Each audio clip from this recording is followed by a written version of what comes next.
បន្ទាប់ពីនោះទៅថ្ងៃរសៀលជ្រាលជ្រៅក៏បានចូលមកដល់កំឡោះសម្រិតបានអង្គុយលើកាំជណ្ដើរសម្លឹងទៅកាន់ទេសភាពជុំវិញផ្ទះសម្បែងហើយអ្នកកំឡោះក៏បាននឹកទៅដល់ពេលវេលាដែលគេនៅក្រីក្រគេចាំបានថានៅពេលនោះលោកយាយយ៉ាតជាមួយនឹងចៅស្រីរបស់គាត់ដែលជាអ្នកលក់អំបោះដែលធ្វើអំពីសកៃថ្នោតព្រមទាំងធ្វើអំពីទំពាំងបាញ់សងអ្នកទាំងពីរនោះឧស្សាហ៍ចេញចូលផ្ទះរបស់គាត់ខ្លាំងណាស់ហើយគ្រួសារទាំងពីរនេះសុទ្ធតែក្រីក្រពេលចូលម្ដងគ្រួសាររបស់គាត់តែងតែឲ្យសាច់សត្វព្រៃទៅកាន់ពួកគាត់ទាំងពីរនាក់ចំណែកយាយយ៉ាតក៏តែងតែឲ្យអំបោះនិងរបស់របរផ្សេងៗទៀតដែលគាត់លក់ដូរបានឲ្យទៅកាន់គ្រួសាររបស់សម្រិតផងដែរសម្រិតបាននឹកឃើញទៅដល់លោកយាយយ៉ាតតើពេលនេះគាត់យ៉ាងម៉េចអាម៉ាហើយនោះទេកំឡោះរបស់យើងកំពុងតែអង្គុយអណ្ដែតអណ្ដូងភ្លាមអ៊ំស្រីគាត់បានឃើញទឹកមុខកូនប្រុសហាក់ដូចជាមានចម្ងល់អ្វីក្រោយពេលនោះគាត់ក៏បាននិយាយទៅកាន់កូនប្រុសថាអ្នកកូនប្រុសឯងកំពុងគិតអ្វីមានរឿងអ្វីគិតមិនចូលមែនឬទេពេលនោះកំឡោះក៏បានតបថាបាទម៉ែគ្មានរឿងអីធំដុំនោះទេក៏ប៉ុន្តែណែម៉ែចាំបានទេយាយយ៉ាតជាមួយនឹងចៅស្រីរបស់គាត់នោះដែលជាអ្នកលក់អំបោះតើឥឡូវគាត់ទៅមិនចាំហើយអ៊ំស្រីបានដកដង្ហើមធំរួចហើយក៏និយាយថានឹងហើយកូនគាត់នៅក្រខ្សត់ដូចកាលពីមុនអញ្ចឹងក៏ប៉ុន្តែប៉ុន្មានថ្ងៃនេះដូចជាមិនបានឃើញលោកយាយនិងចៅមកលក់អំបោះនោះទេមើលទៅប្រហែលជាយាយយ៉ាតគាត់ឈឺទេមិនដឹងនៅពេលនោះអ្នកកំឡោះក៏បានតបថាម៉ែបើសិនជាអញ្ចឹងខ្ញុំសូមទៅផ្ទះលោកយាយយ៉ាតបន្តិចអ្នកកំឡោះបានចូលទៅលើផ្ទះយ៉ាងប្រញាប់ប្រញាល់ក៏ប៉ុន្តែអ៊ំស្រីបានហៅកូនប្រុសឲ្យឈប់ពេលនោះគាត់ក៏បានយកលុយកាក់មួយចំនួនទៅឲ្យកូនប្រុសរួចហើយក៏បានយកផ្លែឈើនិងនំចំណីផ្ញើឲ្យកូនប្រុសរបស់គាត់ឲ្យទៅកាន់លោកយាយយ៉ាតផងដែរព្រោះថាគ្រួសាររបស់គាត់នោះគឺមានទំនាក់ទំនងល្អជាមួយនឹងគ្រួសារសម្រិតខ្លាំងណាស់ក្រោយពេលនោះទៅអ្នកកំឡោះក៏ចាប់ផ្ដើមធ្វើដំណើរចាក់ចេញពីផ្ទះក៏ប៉ុន្តែនៅតាមដងផ្លូវផ្ទះណាក៏ស្រែកសួរទៅកាន់សម្រិតផងដែរដូចជាយើងដឹងស្រាប់ហើយថានៅពេលដែលយើងធូរធារមានមុខមានមាត់ម្យ៉ាងទៀតនេះអ្នកកំឡោះនេះប្រែក្លាយទៅជាគ្រូអាគមដ៏ខ្លាំងក្លាចូលមកកំចាត់បិសាចនៅក្នុងភូមិផងនោះទៅដល់ទីណាក៏គេស្រែកសួរដែរដោយពាក្យចាស់បាននិយាយអញ្ចឹងឯងនៅពេលដែលយើងមានលុយមានកាក់មិនខ្វះញាតិទេក៏ប៉ុន្តែពេលដែលយើងធ្លាក់ខ្លួនក្រប្រហែលជាមិនសូវជាមានញាតិមករាប់អានជាមួយនឹងយើងនោះទេកុំថាឡើយតែអ្នកដទៃសូម្បីតែសាច់ញាតិបងប្អូនមកកើតពេលខ្លះក៏គេរើសអើងចំពោះយើងដែររយៈពេលមួយសន្ទុះធំអ្នកកំឡោះក៏ចាប់ដើមធ្វើដំណើរទៅដល់កូនផ្ទះស្បូវមួយជើងសសរធ្វើអំពីដើមព្រីងខ្យល់តូចកំឡោះបានឈរសម្លឹងទៅកាន់ផ្ទះស្បូវតូចនោះគេក៏បានឃើញផ្សាញ់ហុយចេញពីចង្ក្រានបាយអ្នកកំឡោះឈរត្រឹងសម្លឹងមួយផ្លែតក្រោយមកគេក៏បានធ្វើដំណើរចូលទៅស្របពេលនោះសម្ផស្សដែលជាចៅស្រីរបស់លោកយាយនាងចម្លែកចិត្តខ្លាំងណាស់តើអ្នកណាមកឈរពីមុខកម្មចិនដើនៅពេលនោះនាងក្រមុំក៏បានដើរចេញមករួចហើយក៏បានឆ្ពោះដំណើរសម្ដៅទៅរកអ្នកកំឡោះដែលកំពុងតែឈរយូរអ្វីសំពីសំពងនៅក្នុងដៃរបស់គេសម្ផស្សនាងមានការភ្ញាក់ផ្អើលខ្លាំងណាស់គេពិនិត្យច្បាស់ទៅក៏ដឹងថានេះជាបងសម្រិតសម្ផស្សក៏ចាប់ផ្ដើមស្រែកប្រាប់ទៅកាន់លោកយាយរបស់ខ្លួនដែលកំពុងសម្រាកនៅលើកន្ទេល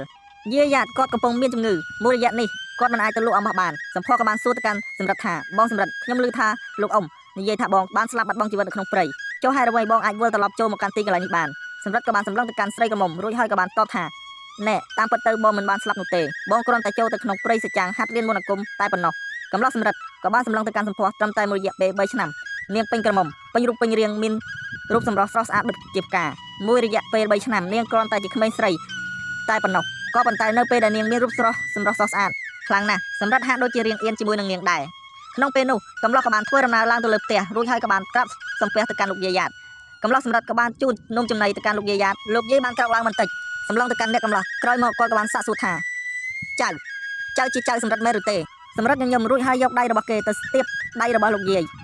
គេក៏បាននិយាយថាមែនហើយលោកយាយខ្ញុំនឹងហើយជាសម្រិតខ្ញុំបាត់ខ្លួននៅក្នុងព្រៃនោះខ្ញុំមិនបានស្លាប់បាត់បង់ជីវិតអីនោះទេណែលោកយាយមានជំងឺមែនឬទេម៉ែខ្ញុំប្រាប់ថាខានឃើញលោកយាយដើរលក់អំបោះមួយរយៈហើយលោកយាយ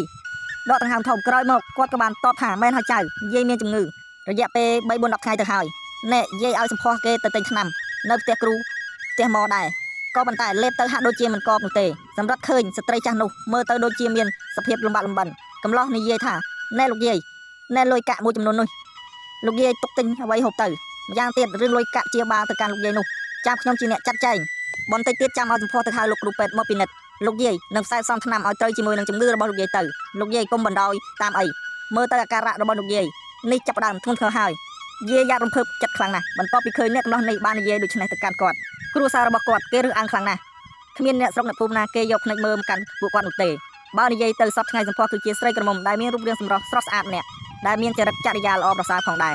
ក៏ប៉ុន្តែគ្មានអ្នកណាម្នាក់ព្រមដណ្ដឹងក្រមុំម្នាក់នេះធ្វើជាប្រពន្ធនោះទេកូឡាមួយតោងដែលដុះរីកក្នុងផ្ទះស្បូវគ្មានបរិះណាគេចេតនាក៏ប៉ុន្តែមើលទៅប្រហែលជាអ្នកកំឡោះសម្រិតរបស់យើងកំពុងតែចាប់អារម្មណ៍ទៅកាន់នាងហើយមួយផ្លែតក្រោយមកសម្ផស្សក៏ចាប់ដើមដាំបបរក្តៅយកមកបញ្ចុកទៅកាន់លោកយាយខ្លួននាងក្រមុំមុខផូរផង់ប្រៀបដូចជាដួងច័ន្ទកំពុងតែរះសម្រិតចេះតែលួចសម្លឹងទៅកាន់មុខនាងចំណែកឯសម្ផស្សក៏បានក្រឡេកទៅមើលមុខសម្រិតផងដែរតើមានរឿងអ្វីទៅមុខនាងប្រឡាក់ខ្ជុងមែនឬទេបានជាបងសម្រិតចេះតែសម្លឹងទៅកាន់នាង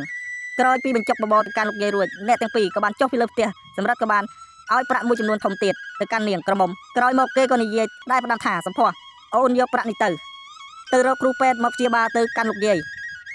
មិនអីទេបើសិនជាខ្វះខាតនោះចាំបងជាអ្នករ៉ាប់រងសំខាន់ឲ្យតែជំងឺរបស់លោកយាយជាសះស្បើយសម្ផស្សញញឹមបិទបាត់មិនចិត្តនាងរំភើបចិត្តខ្លាំងណាស់លក្ខណៈពេលនោះនាងក៏បាននិយាយថាមិនអីទេបង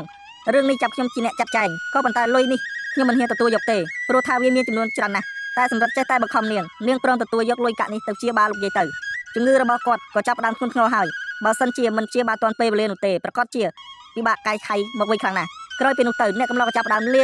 ទៅកាន់លោកយាយព្រមទាំងលាទៅកាន់ស្រីក្រមុំរួចហើយក៏បានដើរចេញពីទីកន្លែងនោះតែសម្រាប់នៅតែញញឹមនឹកស្មានថាក្មេងស្រីដែរតែងតែលាអំបោះដើរលក់ទៅតាមភូមិនោះប្រែคล้ายទៅជាកុលាបមួយតងរីកដល់ស្រស់បំប្រងដូចនេះសោះពេលនោះសម្រាប់ក៏ចាប់ផ្ដើមមានចិត្ត